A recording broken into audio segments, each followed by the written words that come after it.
Nació el 15 de enero de 1929 en Atlanta, Georgia. Hijo del reverendo Martin Luther King, llegó al mundo en una habitación de la casa en la avenida Auburn 501. Fue el primogénito y recibió el mismo nombre que su padre, los familiares lo llamaban ML. Durante los próximos 12 años vivió en esta casa victoriana de 2 pisos, junto con sus padres, abuelos, hermanos, tíos, tías y otros residentes.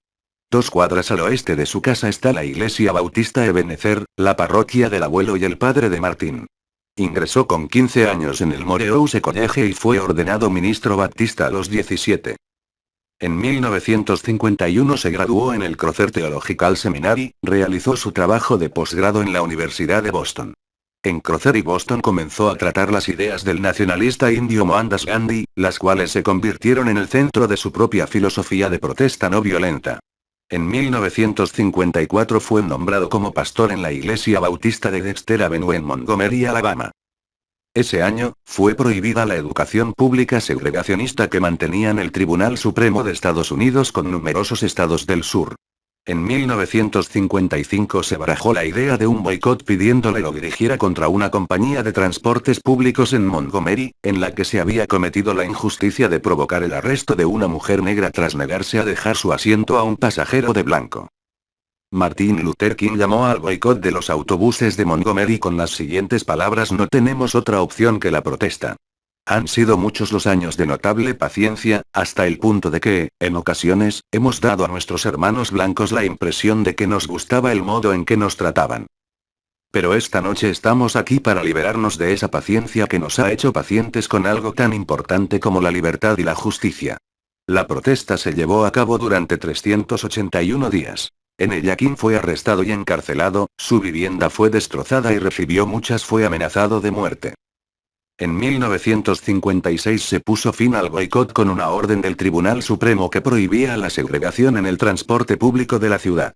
Tras el éxito conseguido en el boicot de Montgomery, King tomó el papel de líder muy respetado.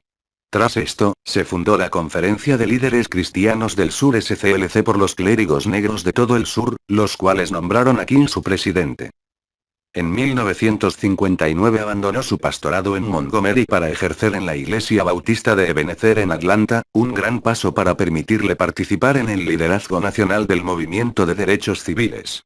Al principio estaba centrado en la reconciliación, ahora debido al liderazgo negro sufría una transformación radical, exigía un cambio por cualquier medio posible. Surgieron ciertas diferencias de ideología y jurisdicción entre la SCLC y otros grupos poder negro y musulmanes negros, pero King pidió que la no violencia siguiera siendo la estrategia principal de resistencia. En 1963 se puso al frente en Birmingham, Alabama, de una campaña a favor de los derechos civiles para lograr el censo de votantes negros, acabar con la segregación y conseguir una mejor educación y alojamiento en los estados del sur. Durante estas campañas fue arrestado varias veces. El 28 de agosto de 1963 las 200.000 personas que habían marchado sobre Washington en apoyo de los derechos civiles, le oyeron pronunciar su más famoso discurso: sueño con el día en que esta nación se levante para vivir de acuerdo con su creencia en la verdad evidente de que todos los hombres son creados iguales, sueño con el día en que mis 4 hijos vivan en una nación donde no serán juzgados por el color de su piel sino por la integridad de su carácter. En 1964 le otorgaron el Premio Nobel de la Paz. Después de razonar una y otra vez, King creyó que la solución de los problemas locales de las relaciones humanas eran inviables debido a la guerra Vietnam. Las estrategias de King fueron objetadas. En Chicago, los baptistas negros locales se le opusieron públicamente. También allí los manifestantes plantaron cara de bandas de blancos, dirigidos por neonazis miembros del Ku Klux Klan, dando lugar a enfrentamientos. Por lo que se refiere a la guerra del Vietnam, muchos creyeron que el liderazgo negro debería concentrarse en la lucha de la injusticia racial dentro de Estados Unidos. En 1967, King se asoció a los dirigentes del movimiento contra la guerra, independientemente de su color. La posterior preocupación de King por Vietnam y su determinación en dirigir una marcha del pueblo pobre sobre Washington pusieron en peligro su vida. El 4 de abril de 1968 King fue asesinado en Memphis, Tennessee. James Earl Ray, un preso blanco que había escapado de la prisión, fue arrestado por el asesinato. Declarado culpable, en marzo de 1969 se le sentenciaron 99 años de cárcel. El lugar de nacimiento y su tumba en Atlanta fueron designados lugares históricos nacionales. Para conmemorar la muerte violenta el 4 de abril de 1968 del líder de los derechos civiles, Martin Luther King, Jr. Muchas ciudades y estados decretaron días para recordarlo. Algunos días coincidían con el de su nacimiento y otros con el de su muerte. Desde 1986 se escogió un día cercano al de su nacimiento, el 15 de enero, como fiesta nacional, y el Congreso decretó que fuera el tercer lunes de enero. Discurso leído durante la histórica marcha sobre Washington. Estoy orgulloso de reunirme con ustedes hoy, en la que será ante la historia la mayor manifestación por la libertad en la historia de nuestro país. Hace 100 años, un gran estadounidense, cuya simbólica sombra nos cobija hoy, firmó la proclama de la emancipación. Este trascendental decreto significó como un gran rayo de luz y de esperanza para millones de esclavos negros, chamuscados en las llamas de una marchita injusticia. Llegó como un precioso amanecer al final de una larga noche de cautiverio. Pero, 100 años después, el negro aún no es libre. 100 años después, la vida del negro es aún tristemente lacerada por las esposas de la segregación y las cadenas de la discriminación. 100 años después, el negro vive en una isla solitaria en medio de un inmenso océano de prosperidad material. 100 años después, el negro todavía languidece en las esquinas de la sociedad estadounidense y se encuentra desterrado en su propia tierra. Por eso, hoy hemos venido aquí a dramatizar una condición vergonzosa. En cierto sentido, hemos venido a la capital de nuestro país, a cobrar un cheque. Cuando los arquitectos de nuestra república escribieron las magníficas palabras de la Constitución y de la Declaración de Independencia, firmaron un pagaré del que todo estadounidense habría de ser heredero. Este documento era la promesa de que a todos los hombres, les serían garantizados los inalienables derechos a la vida, la libertad y la búsqueda de la felicidad. Es obvio hoy en día, que Estados Unidos ha incumplido ese pagaré en lo que concierne a sus ciudadanos negros. En lugar de honrar esta sagrada obligación, Estados Unidos ha dado a los negros un cheque sin fondos. Un cheque que ha sido devuelto con el sello de fondos insuficientes. Pero nos rehusamos a creer que el Banco de la Justicia haya quebrado. Rehusamos creer que no haya suficientes fondos en las grandes bóvedas de la oportunidad de este país. Por eso hemos venido a cobrar este cheque. El cheque que nos colmará de las riquezas de la libertad y de la seguridad de justicia. También hemos venido a este lugar sagrado, para recordar a Estados Unidos de América la urgencia impetuosa de la hora. Este no es el momento de tener el lujo de enfriarse o de tomar tranquilizantes de gradualismo. Ahora es el momento de hacer realidad las promesas de democracia. Ahora es el momento de salir del oscuro y desolado valle de la segregación hacia el camino soleado de la justicia racial. Ahora es el momento de hacer de la justicia una realidad para todos los hijos de Dios. Ahora es el momento de sacar a nuestro país de las arenas movedizas de la injusticia racial hacia la roca sólida de la hermandad. Sería fatal para la nación pasar por alto la urgencia del momento y no darle la importancia a la decisión de los negros. Este verano, ardiente por el legítimo descontento de los negros, no pasará hasta que no haya un otoño vigorizante de libertad e igualdad. 1963 no es un fin, sino el principio. Y quienes tenían la esperanza de que los negros necesitaban desahogarse y ya se sentirá contentos, tendrán un rudo despertar si el país retorna a lo mismo de siempre.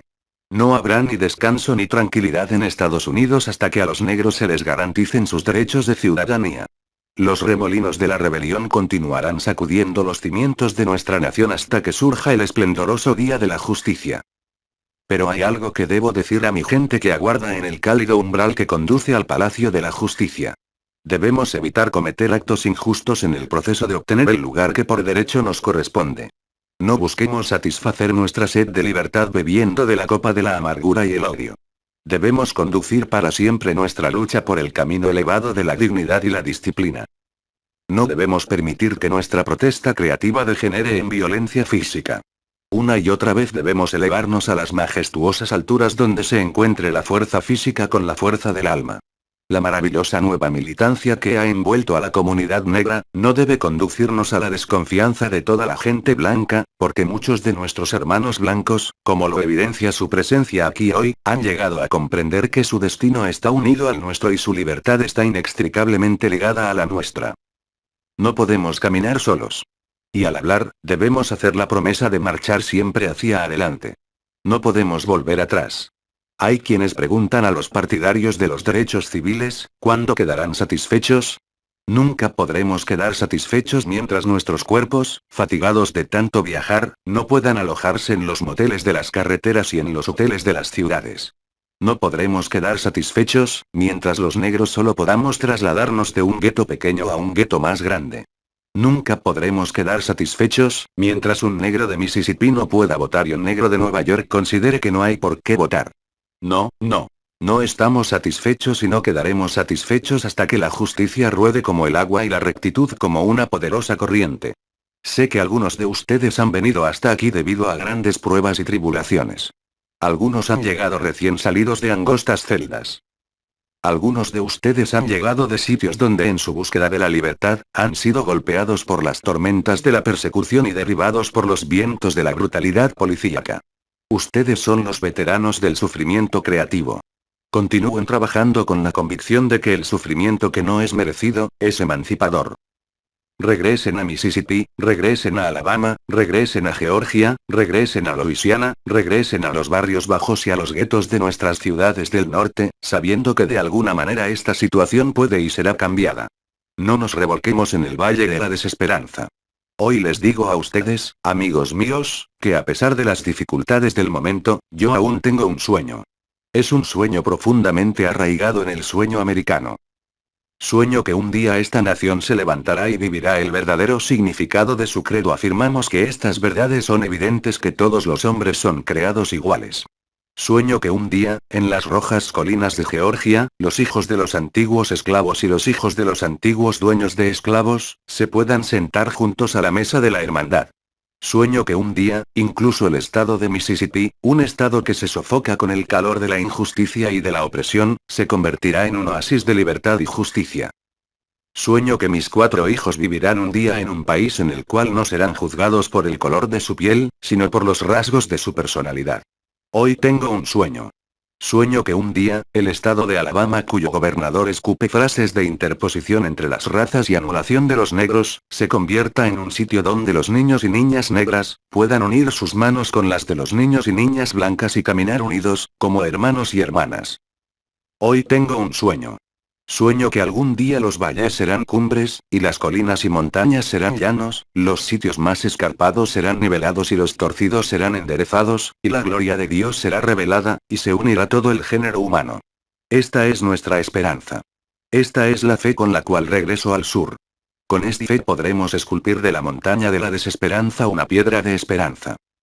Con esta fe podremos transformar el sonido discordante de nuestra nación, en una hermosa sinfonía de fraternidad. Con esta fe podremos trabajar juntos, rezar juntos, luchar juntos, ir a la cárcel juntos, defender la libertad juntos, sabiendo que algún día seremos libres. Ese será el día cuando todos los hijos de Dios podrán cantar el himno con un nuevo significado: mi país es tuyo. Dulce tierra de libertad, a ti te canto. Tierra de libertad donde mis antecesores murieron, tierra orgullo de los peregrinos, de cada costado de la montaña, que repique la libertad. Y si Estados Unidos ha de ser grande, esto tendrá que hacerse realidad. Por eso, que repique la libertad desde la cúspide de los montes prodigiosos de Nueva Hampshire. Que repique la libertad desde las poderosas montañas de Nueva York. Que repique la libertad desde las alturas de las Alleghenies de Pensilvania. Que repique la libertad desde las rocosas cubiertas de nieve en Colorado. Que repique la libertad desde las sinuosas pendientes de California. Pero no solo eso. Que repique la libertad desde la montaña de piedra de Georgia. Que repique la libertad desde la montaña Lookout de Tennessee. Que repique la libertad desde cada pequeña colina y montaña de Mississippi. De cada costado de la montaña, que repique la libertad. Cuando repique la libertad y la dejemos repicar en cada aldea y en cada caserío, en cada estado y en cada ciudad, podremos acelerar la llegada del día cuando todos los hijos de Dios, negros y blancos, judíos y cristianos, protestantes y católicos, puedan unir sus manos y cantar las palabras del viejo espiritual negro: libres al fin. Libres al fin. Gracias a Dios omnipotente, somos libres al fin. Washington, D.C. 28 de agosto de 1963, nació el 15 de enero de 1929 en Atlanta, Georgia. Hijo del reverendo Martin Luther King, llegó al mundo en una habitación de la casa en la avenida Auburn 501. Fue el primogénito y recibió el mismo nombre que su padre, los familiares lo llamaban ML. Durante los próximos 12 años vivió en esta casa victoriana de 2 pisos, junto con sus padres, abuelos, hermanos, tíos, tías y otros residentes. 2 cuadras al oeste de su casa está la iglesia Bautista Ebenezer, la parroquia del abuelo y el padre de Martín. Ingresó con 15 años en el Morehouse College y fue ordenado ministro baptista a los 17. En 1951 se graduó en el Crother Theological Seminary, realizó su trabajo de posgrado